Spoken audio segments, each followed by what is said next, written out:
A simple stem snaps and a piece of fruit drops to the dirt. It is perhaps the most mundane physical event we can witness.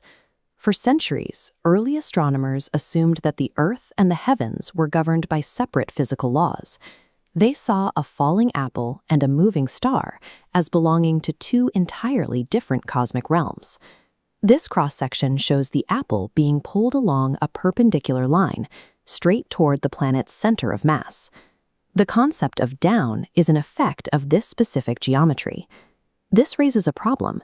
If the Earth aggressively drags matter toward its core, why does the moon remain suspended in the sky?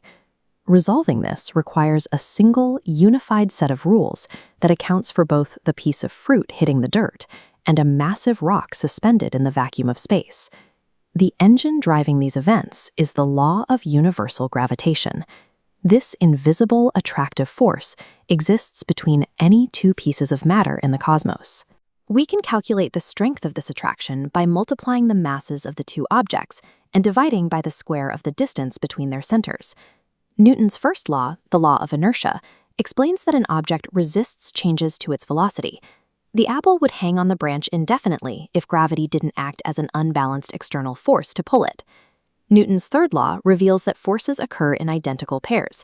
When Earth pulls downward on the apple pulls upward on Earth with the exact same force. If the upward pull is equal to the downward pull, why do we only see the apple move? The second law tells us acceleration is a product of force and mass. Because the pulling force is shared, Earth's immense mass reduces its acceleration to an imperceptible level. Visible motion during a fall is dictated entirely by the mass difference between the two objects. Applying these same mechanics to the vastness of space allows us to see the moon in a different light. The moon is caught in the same gravitational pull as the apple. It is continuously falling toward the Earth.